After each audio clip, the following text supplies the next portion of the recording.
இன்றைக்கு ஈரோடு புறநகர் கிழக்கு மாவட்டம் பவானி சட்டமன்ற தொகுதியில் இன்று மாலை அனைத்திந்திய அண்ணா திராவிட முன்னேற்ற கழகத்துடைய பொதுச் செயலாளரும் சட்டமன்ற எதிர்க்கட்சித் தலைவரும் முன்னாள் முதலமைச்சருமான புரட்சித் தமிழர் எடப்பாடி கே பழனிசாமி அவர்கள் மக்களை காப்போம் தமிழகத்தை மீட்போம் என்கிற எழுச்சி பயணத்துடைய தொடர்ச்சியாக 193வது சட்டமன்ற தொகுதியாக இங்கே கூர்ந்திருக்கக்கூடிய பல்லாயிரக்கணக்கான மக்கள் மத்தியில மாபெரும் எழுச்சியுரை ஆற்றுவதற்காக வருகை தரவிருக்கிறார்கள்.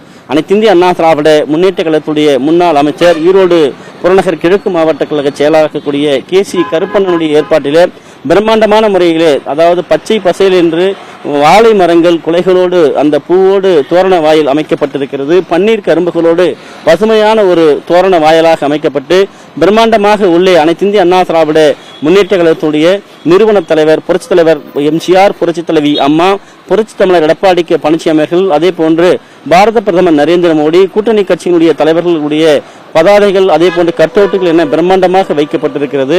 மக்கள் அனைவரும் வந்து அமர்வதற்கு ஏற்பாடுகள், இருக்கைகள், அதே போன்று அவர்கள் குடிப்பதற்கு தண்ணீர், அதே போன்று பிஸ்கட் உள்ளிட்ட ஏராளமான உபகரணங்கள் வழங்கவிருக்கிற அந்த இருக்கையில் வைக்கப்பட்டிருக்கிறது. குறிப்பாக இந்த ஏற்பாடு என்பது மக்களுக்காக இன்றைக்கு தமிழகம் முழுவதும் 193வது சட்டமன்ற தொகுதி இன்றைக்கு பவானி சட்டமன்ற தொகுதியில அதிமுக பொதுச் செயலாளர் புரட்சித் தமிழர் எடப்பாடி கே பழனிசாமி அவர்கள் எழுச்சி உரை ஆற்றுகிறார். ஏற்கனவே 192வது சட்டமன்ற தொகுதியாக இன்றைக்கு பெருந்துறை சட்டமன்ற தொகுதியில முன்னதாக எழுச்சி உரை ஆற்றிவிட்டு அதன் பிறகு பவானிக்கு வரவிருக்கிறார். செல்லுகிற இடங்களெல்லாம் அனைத்திந்திய அண்ணா திராவிட முன்னேற்ற கழகத்துடைய பொதுச் செயலாளர் புரட்சித் தமிழர் எடப்பாடி கே பழனிசாமி அவர்களை வரவேற்று ஏராளமான பெண்களும் இளைஞர்களும் அதே போன்று கழக நிர்வாகிகளும் தொண்டர்களும் வழிநெடுகளும் உற்சாகமாக வரவேற்பு அளிக்கிறார்கள். அனைத்திந்திய அண்ணா திராவிட முன்னேற்ற கழகம் ஆட்சிக்கு வருகிற போதெல்லாம் மக்களுக்கான பல்வேறு திட்டங்களை பார்த்து செய்திருக்கிறார்கள். ஆட்சியில் இல்லாத போது மக்களுடைய குறைகளை கேட்டறிந்து அரியணையிலே ஏறுகிற போது அந்த குறைகளை நிவர்த்தி செய்யக்கூடிய மாபெரும் இயக்கமாக இன்றைக்கு 2.5 கோடி தொண்டர்களை கொண்ட இயக்கத்தை வழிநடத்தி கொண்டிருக்கிறார்கள் அனைத்திந்திய அண்ணா திராவிட முன்னேற்ற கழகத்துடைய பொதுச் செயலாளர் புரட்சித் தமிழர் எடப்பாடி கே பழனிசாமி அவர்கள். இன்றைக்கு மக்களை காப்போம் தமிழகத்தை மீட்போம் என்ற இந்த எழுச்சி பயணம் என்பது மாபெரும் வெற்றி பயணமாக சென்று கொண்டிருக்கிறது. அதாவது அன்றைக்கு தேர்தல் என்று சொன்றாலே 2026 சட்டமன்ற தேர்தலை எதிர்கொள்வதற்கு அனைத்திந்திய அண்ணா திராவிட முன்னேற்ற கழகம் பல்வேறு நடவடிக்கைகள் முன்னணியிலிருந்து செய்து கொண்டிருக்கிறது. கூட்டணி அமைப்பதாக இருக்கட்டும், அதே போன்று வேட்பாளர்களுடைய அந்த விருப்ப மனு பெறுவது, அளிப்பது, அதே போன்று அறிக்கை தயாரிப்பது, அறிக்கையை வெளியிடுவது, அதே போன்று கூட்டணி கட்சிகள் தலைவர்களோடு பிரம்மாண்டமான பொதுக்கூட்டங்கள் நடத்துவது என 2026 சட்டமன்ற தேர்தலை நோக்கி அனைத்திந்திய அண்ணா திராவிட முன்னேற்ற கழகம் மாபெரும் எழுச்சியோடு இன்றைக்கு களத்திலே பணியாற்றி கொண்டிருக்கிறது.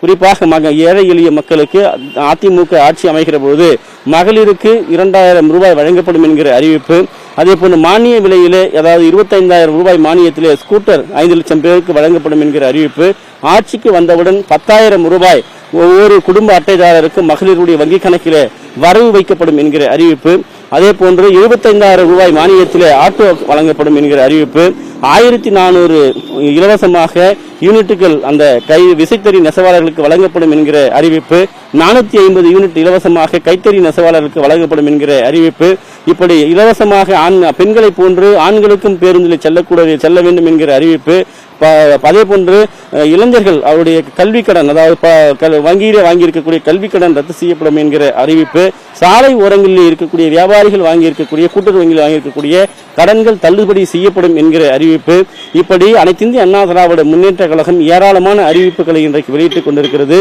இன்னும் பல்வேறு தேர்தல் வாக்குறுதிகளை அதிமுக வெளியிடவிருக்கிறது. மக்களுக்காக இன்றைக்கு தமிழகம் முழுவதும் சூறாவளி எழுச்சி பயணத்தை அனைத்திந்திய அண்ணா திராவிட முன்னேற்ற கழகத்துடைய பொதுச் செயலாளர் புரட்சித் தமிழர் எடப்பாடி கே பழனிசாமி அவர்கள் மேற்கொண்டு வருகிறார்கள்.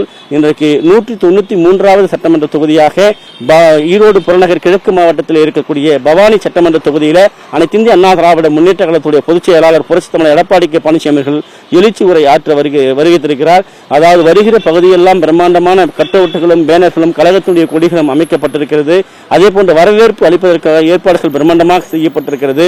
அனைத்திந்திய அண்ணா திராவிட முன்னேற்ற கழகத்தை 2026 அரியணையிலே ஏற்ற வேண்டும், ஆளுகிற தீய சக்தி திமுகவை வீட்டிற்கு அனுப்ப வேண்டும் என்று இன்றைக்கு தமிழக மக்கள் தயாராகி இருக்கிறார்கள்.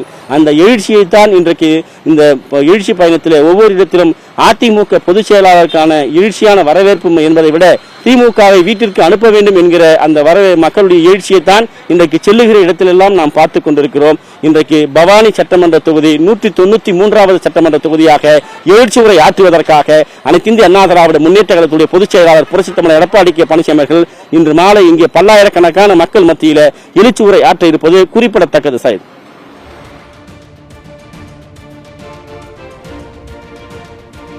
களத்திலிருந்து விவரங்களை வழங்கியமைக்கு நன்றி ஜெயக்குமார்.